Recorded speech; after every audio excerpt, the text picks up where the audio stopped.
And is there an intro music or welcome to old school? ShopTYT.com. There, good, check.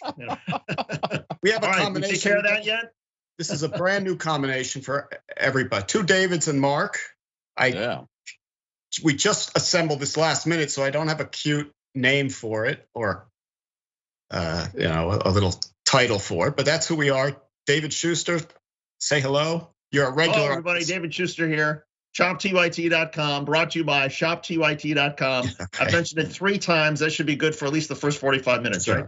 And Mark, if you needed to get coffee, where would you purchase? Too strong coffee, of course, because they have coffee, they harvest coffee, and they ship coffee with conscience.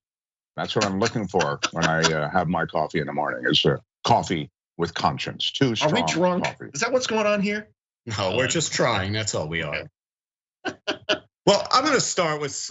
Well, who are you? You're Dave Kohler. Yes, I'm Dave Kohler. Actually, there are still people out there who remember me when I used to be on air more often. 2-3 months ago, I went to a book reading by this podcaster, Mike Duncan. Maybe you've heard of him.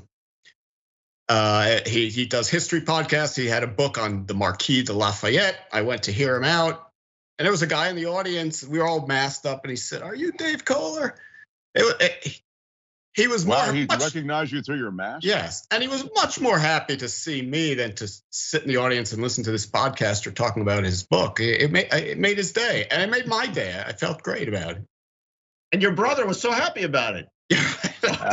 No, this was real. He remembered. Legit. Well, but people know, I think, on some level, but maybe newcomers do not, is that Dave Kohler is one of the OGs of TYT. So as you've seen TYT populated by a lot of different faces and all these terrific personalities and contributors, TYT was born of a handful of people. I mean, literally a handful.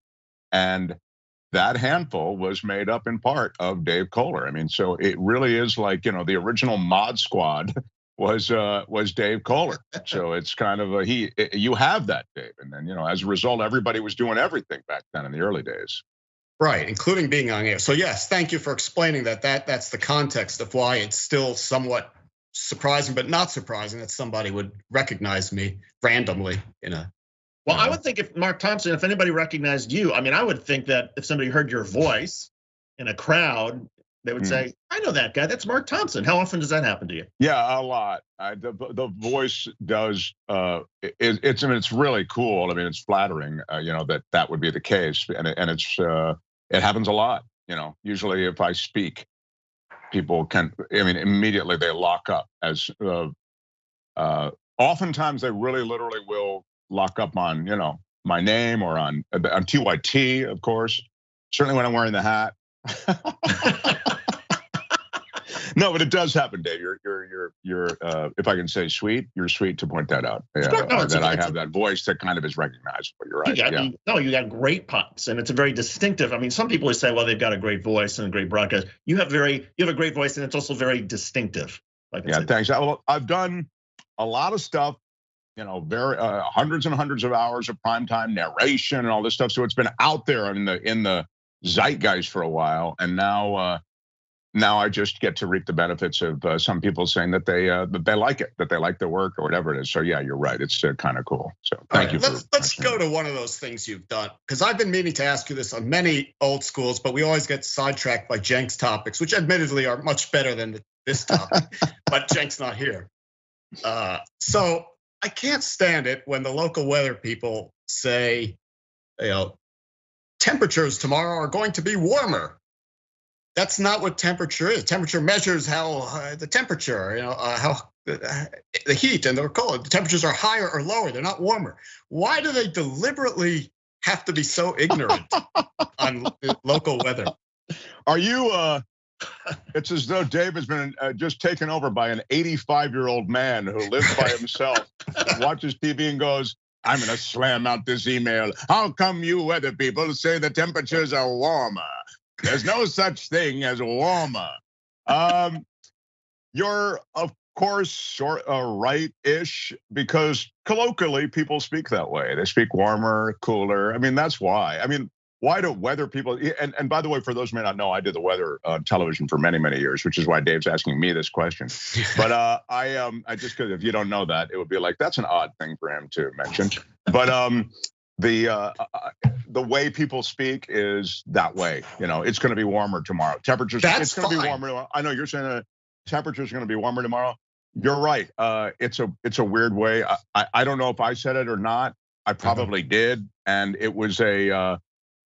I think we say things like warmer temperatures tomorrow than we saw today. It's just colloquialism, I think. Oh, you're telling me to chill out. You're telling me to I take an edible or something and relax about it. All right. Well, there's also a certain, I suppose, lack of precision that weather people get away with that a lot of, say, straight newscasters don't. And the reason I say this is in the newsrooms that I've worked with, in local newsrooms, the weather and the sports guy are usually like the most popular characters at the station among the viewing audience. When I worked in Arkansas, they listed, they asked who are the top 3 most popular people of the state. And this was like 1995. So Bill Clinton was president. He didn't make the top 3. The number 1 was the local station, KETV sports guy. The number 2 was the weatherman, whose name was Ned Permy. Now, Ned was sort of an interesting figure because he, liked to tip back a few in the parking lot during breaks.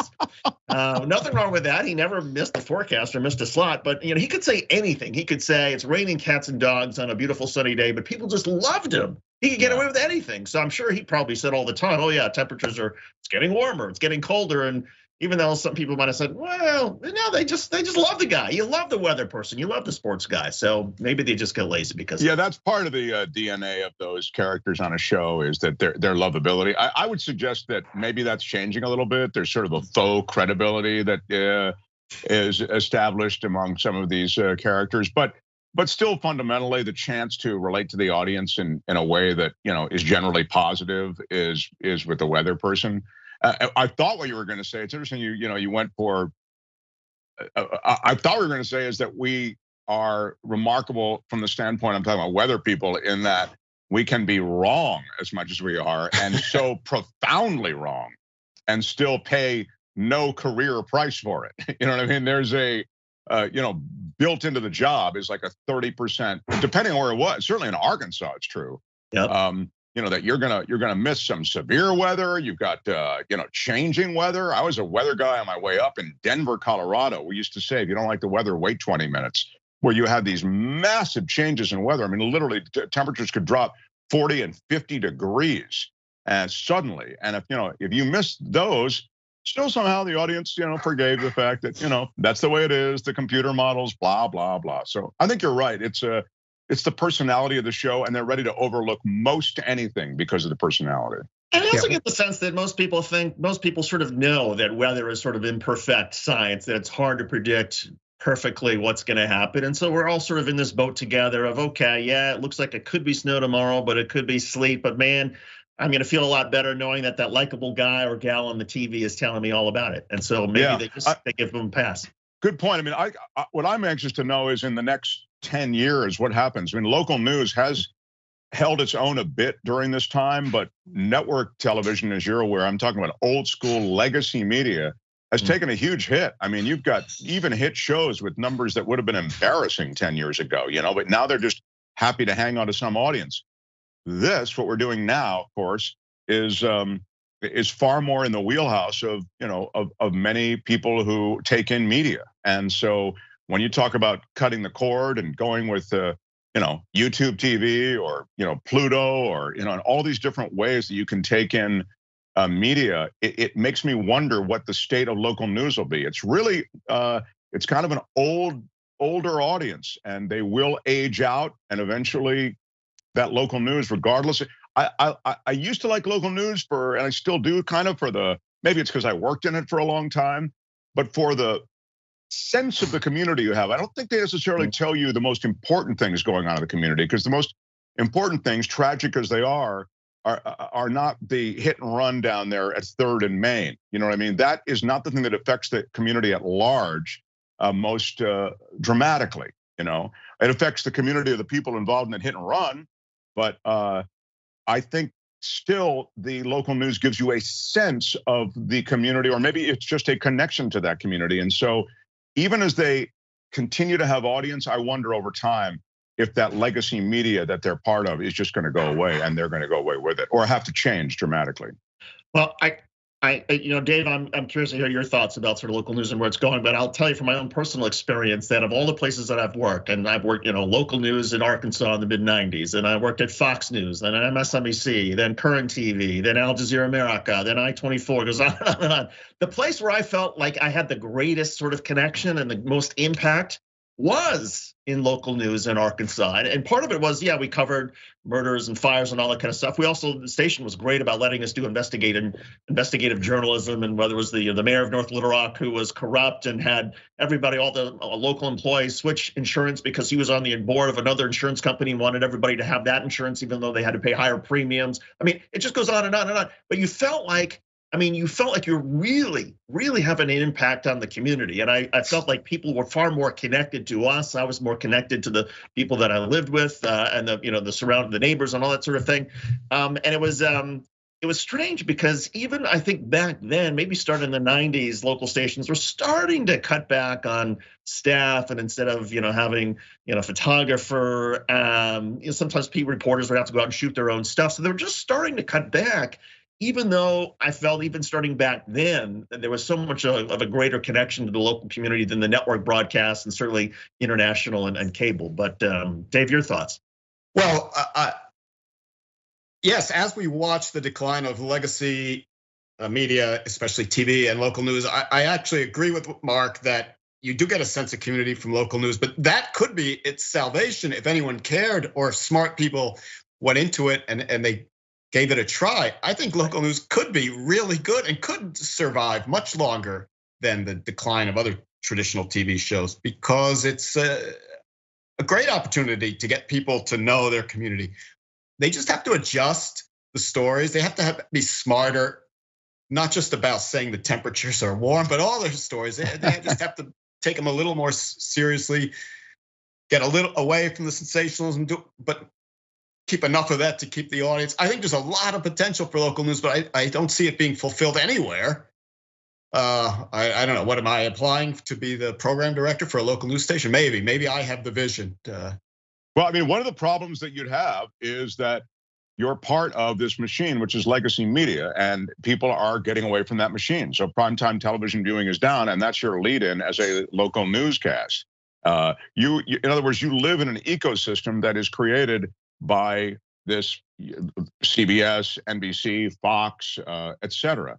And as people unplug, it's going to be harder and harder for local news that is part of that ecosystem to somehow survive in the way they have. I kind of agree with you, what you said, with kind of minor tweaks, I'd suggest in some cases. Yeah, you could do some, if you could do some of the stuff that Schuster talks about, like, the investigative stuff, even once in a while, you would see something of great value, and it would raise the profile of your newsroom. But I guess what I'm trying to say is I just think as people pull away from the mothership of the Fox network and the NBC network and the CBS network, I think you're just going to see local news begin to pay the price. Yeah, it'll be brought down as everything around it collapses. But it's a shame because, as we've established here, I think it has potential. It could be really good, especially like during the pandemic. Local news, one of the stations here in LA would post the numbers every day. They'd say, oh, in LA County, this many people were tested, there were this many cases, this many hospitalizations, and this many deaths, and then they move on to something else. That's useless, that information. The data-wise, it's useless. There's no context. They don't compare it to yesterday or last week. But with a few little tweaks, that could have been a very valuable source of information, telling the audience how their community is doing. It's funny, yeah.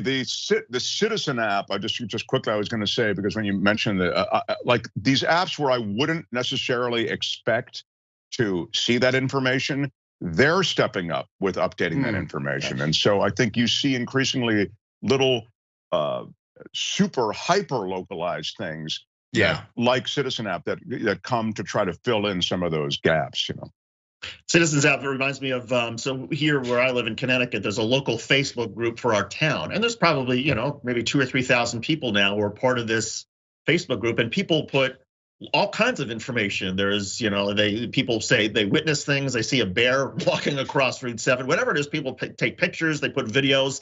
And so it's really become this place where if you want to know what's going on in your small town of 10,000 people, you go on Facebook and there are your neighbors providing you with information, and hopefully the information is accurate. But it's really interesting. And I find myself more and more spending a lot more time now looking at the local blogs and the local Facebook posts than I would ever spend. There's no local station that covers this particular part of Connecticut. It covers a whole sort of area.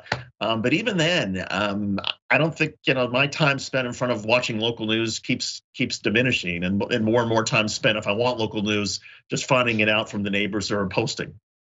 Yeah, it's interesting just on that point, because I think you're right that citizen journalism is sort of being carried through those media that are associated with the Next Doors of the world, the Citizen app, and there are a bunch more, and even just Facebook groups. The problem with it is that you lose the kind of journalistic integrity, and I know people can even roll their eyes when I say that, but there is some journalistic integrity and some rigor about the way stories are reported when they're from some of the larger journalistic institutions. That doesn't mean that there aren't forces at play and that there aren't aspects of larger media that are bad, agenda-driven, and actually maybe pervert the truth.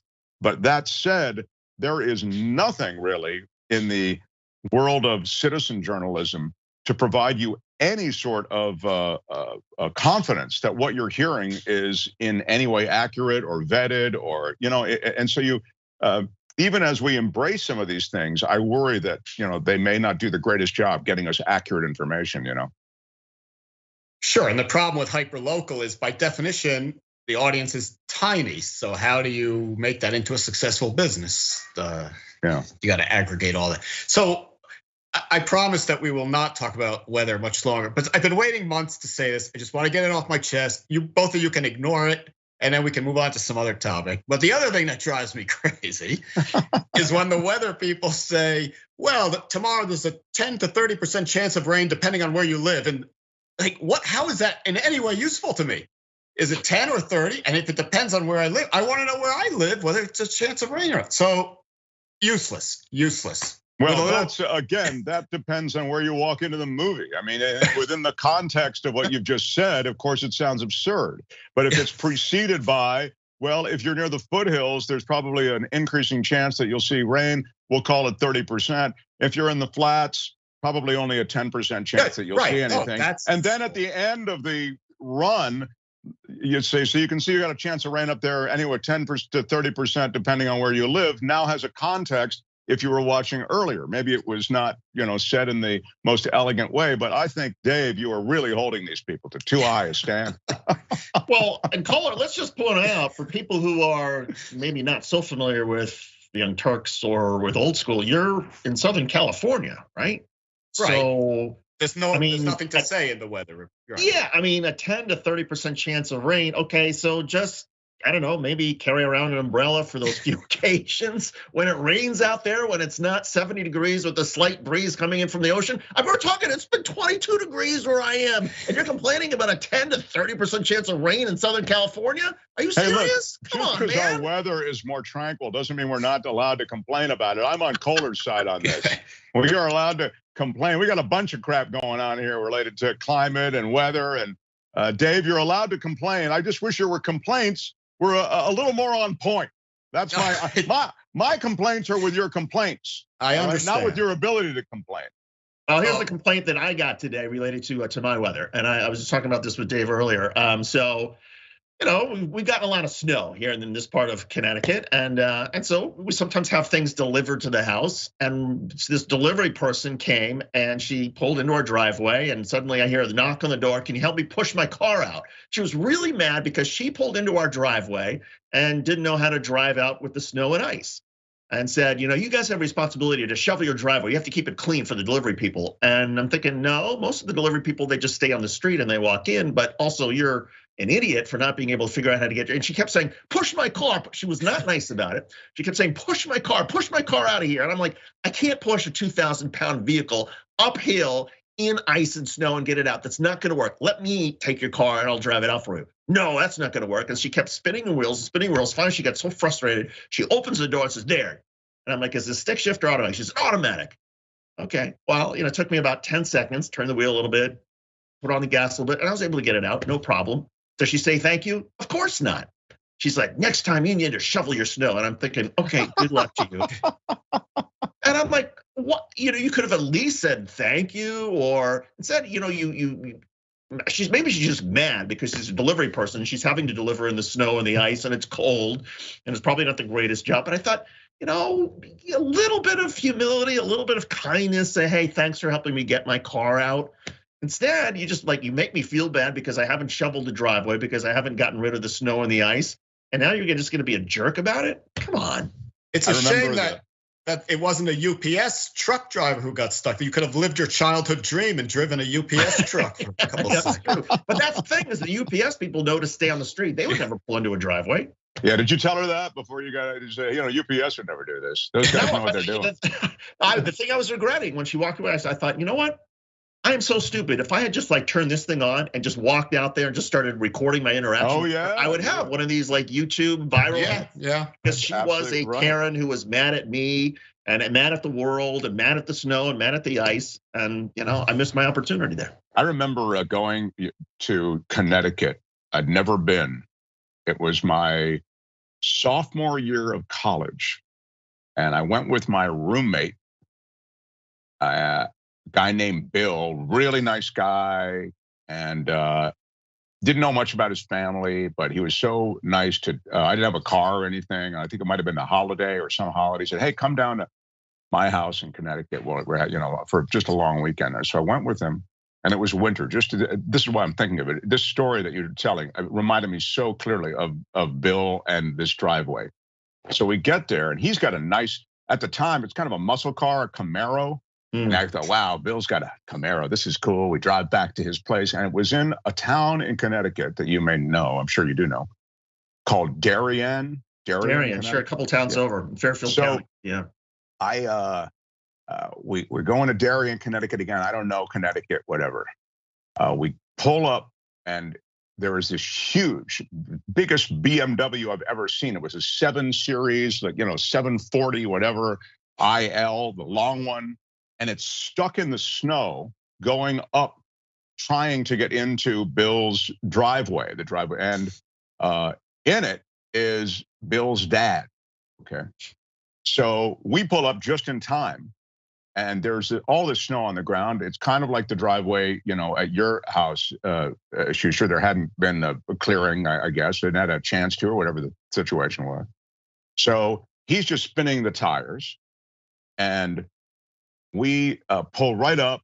We both get out. We start doing that thing where you're rocking the car back and forth, right? And as the car rocks back and forth, like the 4th time it rocks forward, my gaze goes over the car toward the house, which is off in the distance. And it's this huge house. And this driveway goes way up.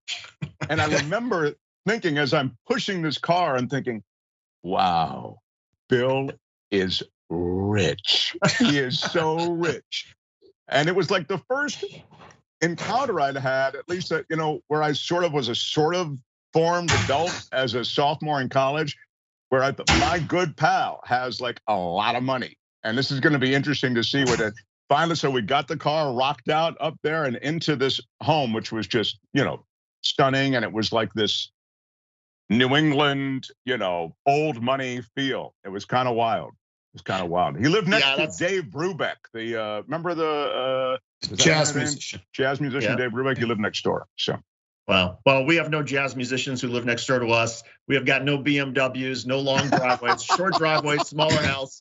But I will say that Fairfield County, and that's one of the weird things about living here, Fairfield County, I think, is the wealthiest county in the United States per capita. It's just it's off the charts. And it is mansion after mansion after mansion, all set back from the main roads, all in the woods, lots of swimming pool. I mean, it's just, and it's gorgeous, and it's winding hills, and it's But you do have a lot of people with some very long driveways. And this being Connecticut, there are a lot of people who make a lot of good money shoveling driveways, clearing driveways, just like there are a lot of people out here who make a lot of good money cutting grass. When I was growing up, it was like, no, you shoveled your own driveway, you cut your own grass. I try to do that here. It doesn't work out so well. But I remember this article I read in slate.com a long time ago, 20 years ago. So they did a survey of the safest places to live in the US from the point of view of natural disasters and weather-related things. Florida's no good because of hurricanes. The West is no good because of fires and earthquakes in California and tornadoes and it's too cold up north and there's too much rain in the south. The place they found was the ideal spot, safest spot, was Connecticut from the point of view of natural disasters. Wow. And as I thought about it, it made sense to me. I grew up in New Jersey, also pretty safe, but I guess it's more impacted by hurricanes than Connecticut, so it drops down. Well, my experience with Connecticut, and again, our family was in Manhattan, and when the pandemic began, because of some health issues, we were told, try to outrun COVID. We rented a farmhouse in Eastern Connecticut when my wife and I both realized, okay, the kids are having a better time being, having a house, having a yard than being in an apartment. And we thought, okay, when we start to work again, we'll be a little bit closer to New York, but we're still going to stay in the burbs. The problem with the town where we live is that whenever there's a pretty heavy rainstorm, the infrastructure has some issues here, and so the utility poles and the power lines are all outdoors. And so whenever there's heavy rain, a lot of branches and trees come down, and so literally, I'd say the power goes out every third thunderstorm. And so Asher and the gang at the Turks will know, because the number of shows where all of a sudden the signal goes out because, sorry, we're having a heavy rainstorm, we're going to lose power. And it's like, it's like Bermuda's Triangle. They joke about, that's just, that's when everybody out here has a generator.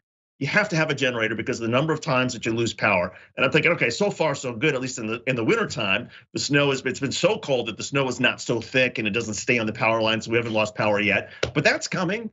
And it's just a weird, maybe it's great that Connecticut can't get hit by hurricanes or tornadoes, but I'll be damned, we're going to lose power in the next 4 weeks, I guarantee. Well, anyway, that's my rant.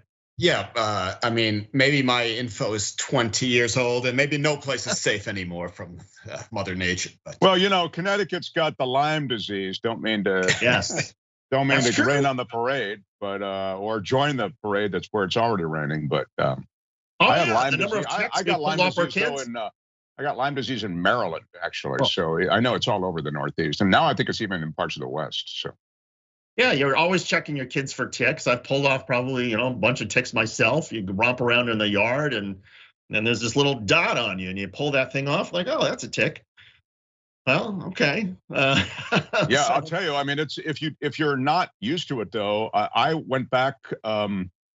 Now we know where I got it, but I went to Maryland. The rural part of Maryland is a farming community, and I went there for a wedding from the West Coast. So fly in Washington D.C., landed at BWI, Baltimore Washington International, and went to the wedding. Got back on the plane, flew back home. I then develop all of these symptoms. I get a rash, I get sore throat. But I got really bad sore throat and headaches and the muscle aches, and no one knew what it was. No doctor on the West Coast. They thought it was the flu. So it goes on and on and on. After a couple of weeks, it gets worse and worse. I start to get my joints start to blow up, this rheumatoid arthritis. Was crazy. Anyway, long story longer. I had a heart involvement. I was wearing a heart monitor. They didn't still know what it was. And these are all symptoms I'm describing that are classic Lyme disease symptoms. Okay, classic. It's like that Wheel of Fortune turning all of the letters, and the contestant still going, I'm working. I'm trying to figure it out. But because West Coast doctors don't see it out here as much, it was a problem. And then finally, in the 39th day, I think, that I had it. I remember I had it written down. They diagnosed it, and I started the therapy, which is really simple. It's a doxycycline, is an antibiotic that works so effectively, and boom, knocked it out. But I only grabbed the Lyme disease because, of course, it comes from Lyme, Connecticut, doesn't it? That's where they got the. That's right. Yeah, but as I say, I think you can get it anywhere in New England, and now it's been exported to places even beyond New England. So. Wow. Well, speaking of disease, I have a question for both of you guys out in California. So COVID has just swept through New York, Connecticut, the whole East Coast. Everybody's got it. Everybody on the street, kids have had it. I tested positive 2 weeks ago. No symptoms, was fine. One of my kids had a fever for a day, but had to be out of school for 5 days until symptoms were gone, the whole thing. What's it like out in LA? I mean, has it really hit out there? Well, all right, I'll start, but I don't like my answer. I mean, because the only thing I know is what I see in the local news. And statistically, it's really hit out here. And yeah, a lot of people at TYT have gotten it, and a lot of people I know, but I haven't felt that it's terrorized LA. In fact, I was out quite a bit this past week, and there are people out who don't look very nervous to me. They're just going through their lives. So there's a disjoint there in my experience. So let's hear what Mark. Well, do you go inside places, Dave? Do you go like to eat maybe at a restaurant indoors, or do you? So, all right. So, but very, very, very rarely. Basically, no. I have on occasion gone to a restaurant in the past, couple months, but it's pretty rare that I do that. So it's changed the rhythm of your life, right? You used to go indoors to restaurants. Yes. Yeah. But right. Not by my choice. I mean, I have to admit, or it's more out of respect for the wishes of my wife. I'm not that concerned about it, but I'm living by a more strict code, and I'm not. I've been very much locked down for these COVID times, more than a lot of people, and I don't have comorbidities or anything. So it's just out of respect for what my wife wanted, and it's fine. But are there any other ways that you respect what your wife wants, or is that the only one? Yeah, right.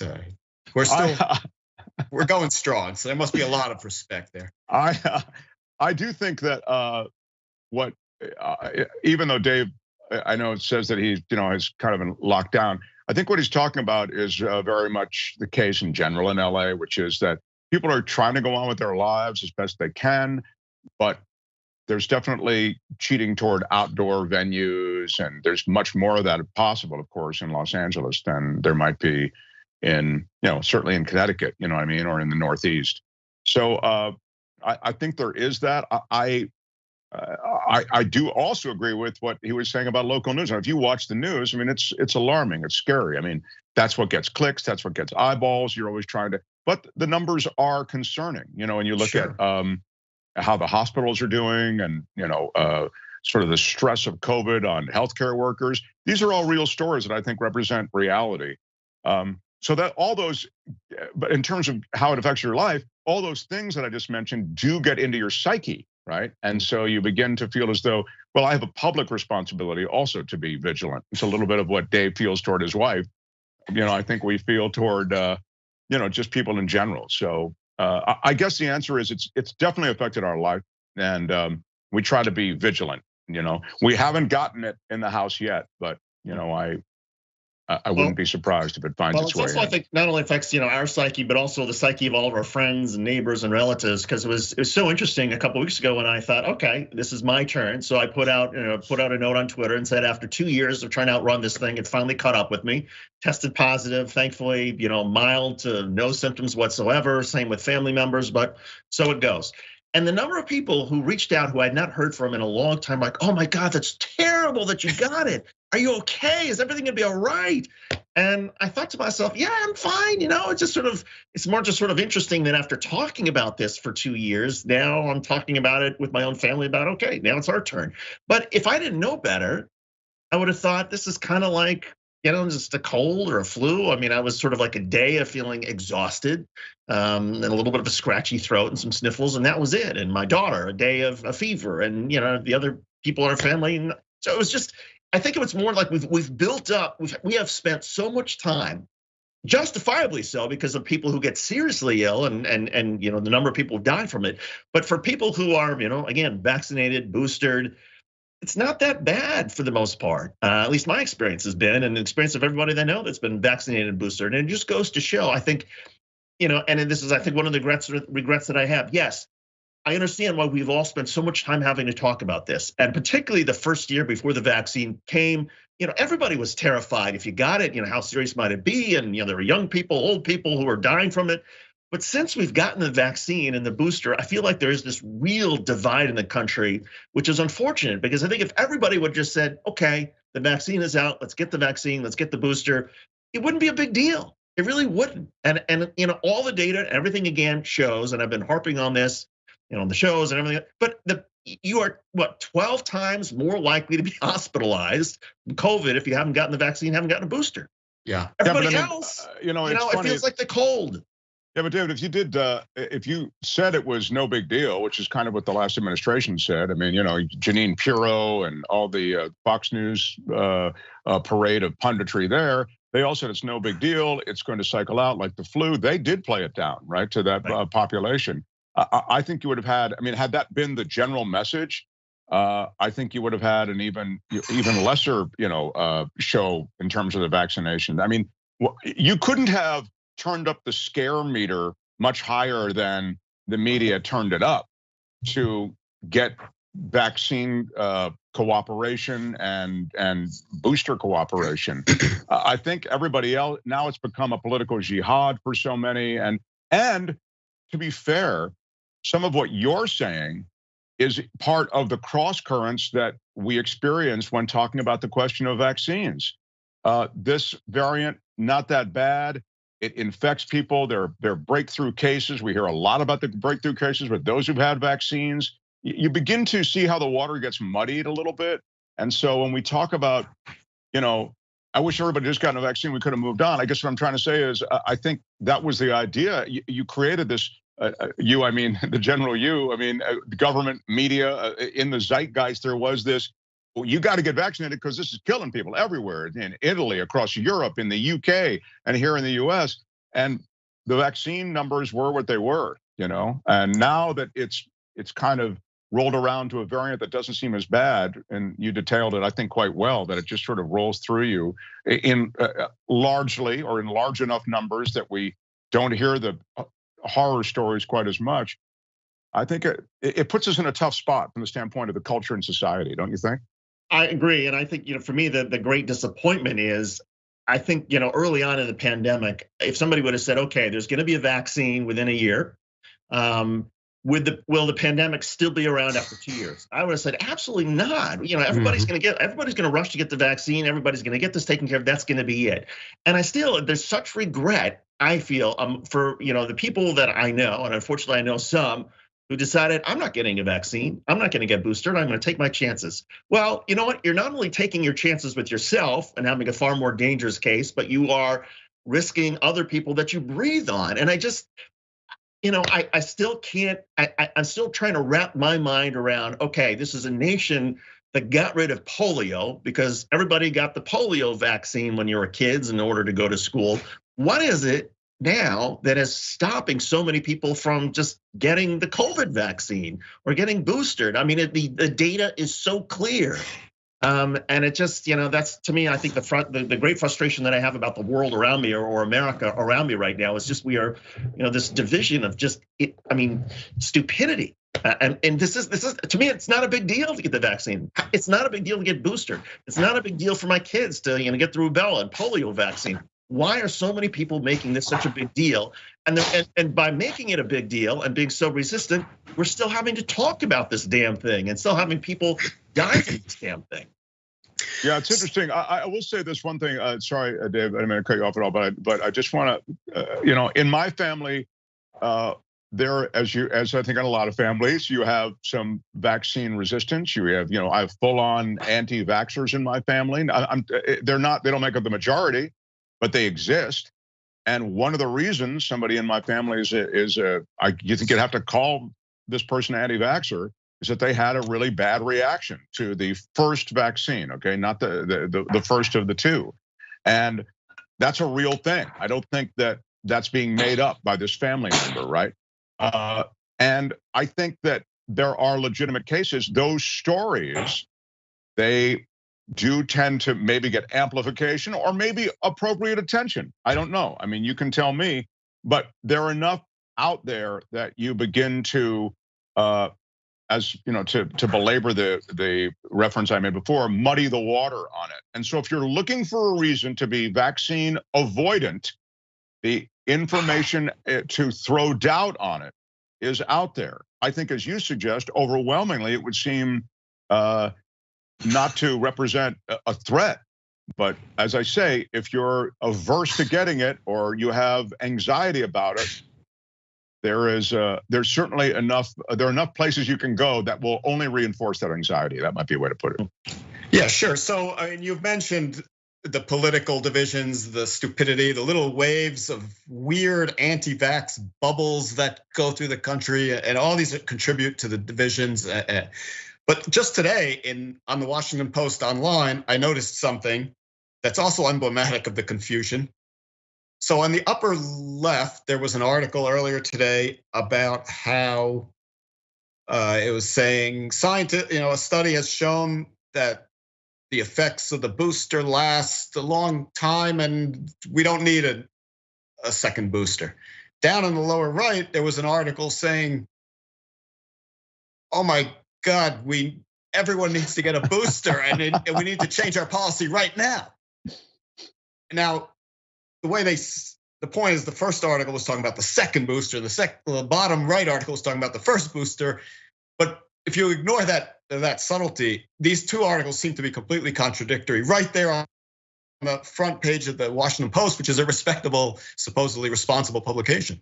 So yeah, that's confusing. Then I have a personal angle. So Cenk probably talks about this all the time. Once a year, he and I and a bunch of our friends go on our yearly trip, and we just did it last weekend to Northern California. So it was 10 guys from all around the country flying, getting together in a house, and we went out to restaurants. I was sure, 100% certain we would all get Omicron. Everyone's getting it, even the careful people, much less people who are traveling and then hanging out with other people from other families. But it's been a week, and not a single one of us has gotten it. All right, this is an anecdote, I know, but it's made me think like, oh, wait a minute, who has been pulling the wool over my, like, all you gotta do is get vaccinated and wear a mask and you're fine, and hang out with other responsible people, that's key, and you're gonna be fine, you're not even gonna get it. That's not a good message, and it's probably not true, but that's how I feel now, because none of us got it. Well, or you might have already had it. I mean, the great thing with Omicron and people who've been vaccinated in boosters is that there's a large number of people who will get it who are totally asymptomatic. I mean, if it hadn't been for our daughter having a fever, and she or my son who's in pre-K probably picked up their case from school. Children are the big vector right now, but my son, positive, showed absolutely no signs. My daughter, okay, she had a fever for a day. If I didn't know anything about COVID, I would have just chalked it up to she's got the flu. If I didn't know anything about COVID, I would have never tested myself. I would have never known. So it's that's also one of the tricky things about it is, on the one hand, it's too bad that there are asymptomatic cases. It would be better if all of us who got it were symptomatic, because then we clearly would know. But I think there's a huge percentage of the population out there that got it and no longer has it and never do. Well, your kids are not vaccinated, right? They're too young. No, they both are. In fact, our daughter, she got the vaccination and she got a booster. 3 weeks later, she's in 3rd grade. Our son, who just turned 5, he got it before he turned 5. So at this point, he's got the antibodies and that's it. But it's it's just sort of it's just sort of such a strange world, because there's so much we don't know. To your point, we don't know this variant, and there were a lot of people who sold the vaccines a year ago as, oh, you're never going to get it. You take the vaccine, get the booster, you're never going to get it. Okay, well, along comes a variant that at first they thought maybe the vaccine isn't going to be effective at all. Then they find out, well, okay, it actually provides some help, but it may not stop you from getting COVID. Okay, so that's changed, but still, I mean, there's so much that people don't know. But there is, to your point about anxiety, I feel again, there's so much anxiety that many of us and many families and many caretakers and people have had to deal with, or have anxiety that they've created for themselves, in part because the media has been so focused on this, and we have been legitimately afraid to be one of those 800,000 people in the United States who have been killed by this thing. But at the same time, there's sort of a balance between you gotta live your life. You don't want to teach your kids to be afraid of every shadow they encounter. And so trying to find that balance has been a real struggle. Yeah, but this is more anecdotes. You told your anecdote, David, about getting testing positive and barely feeling any symptoms. There's a business partner that TYT uses that I email, but he was out for most of January with COVID, and he described the symptoms to me in an email today. He was so exhausted, he would make lunch for his kid in the morning to go to school, and then he was wiped out for 4 hours. He couldn't do anything. He had to rest before building enough energy to do something else for 15 minutes and then getting wiped out again. So, look, I mean, we've all heard stories of how COVID affects people from nothing to to hospitalization and death. But I don't want what that person had either. Was he vaccinated? I'm not. I assume so. I don't know. It's a good question. I don't have a good relationship with this person. He just described that to me to explain why he didn't respond to any emails for the past 3 weeks. But you don't think his COVID is going to help your relationship in any way, Dave? No, I have to say, I'm sorry. I haven't seen Kohler in so long that I just feel oddly like I'm going to be ribbing him all night. That's fine. I have to agree though with what Dave was just saying, because there really is.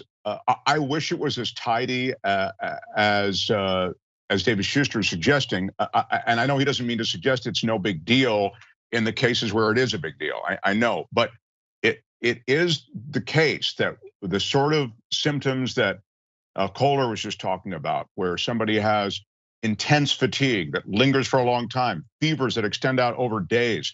These cases are out there, and they're not in such small numbers that we're not aware of personally of people who've experienced them. So again, these cross currents make seeing your way to the right course a little bit harder. Again, I'm double vaxxed. I got the booster, and I felt like, listen, I wasn't skipping, humming, and running to go get more shots. You know what I mean? That wasn't my view, but I felt it was the best option given the dire circumstance that we were in. All I'm trying to say is that what Dave's talking about is a constellation of symptoms that I do hear more of. We just most recently, Stephen A. Smith, he went through his whole thing about how doctors said he would have died had he had not the boosters, and he had a 103 fever that went out over 3 days, et cetera. So there's just a lot of different things being reported, and they only reinforce probably the position that you had, before you heard about it to begin with. So, before we hit the break, a question though that Dave, you've brought up. I didn't realize that you and Cenk and 8 other guys do this sort of annual retreat. Tell us a little bit more about. Is it just guys? Is there any particular tradition that is involved here? Is there the use of, I don't know, illicit drugs, alcohol, anything like that? How did this come to pass? Well, Cenk has talked about it in Old School many times, so I'm surprised you haven't heard. But no, it's like a 20-year-old tradition. It is just guys.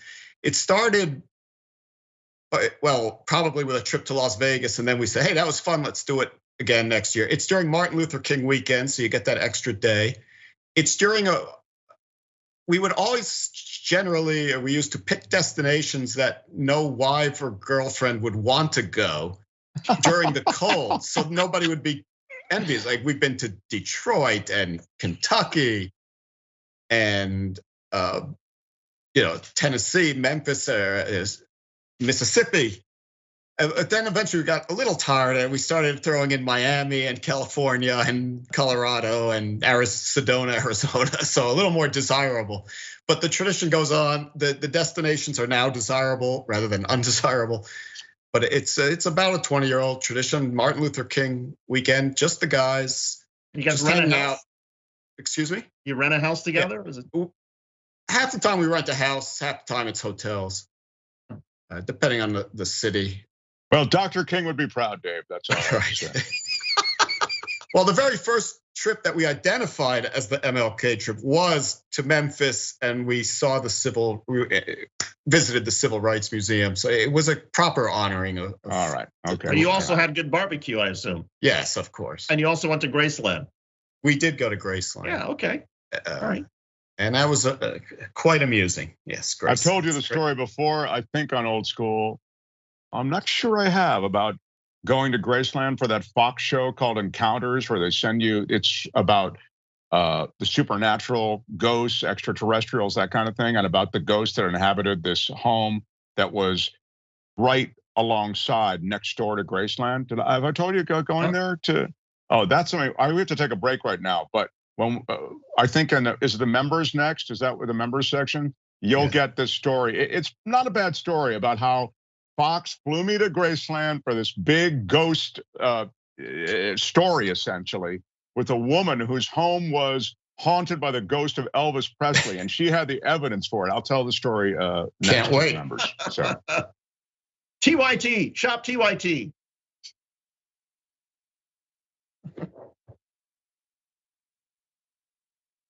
I think I've told the story on the radio before.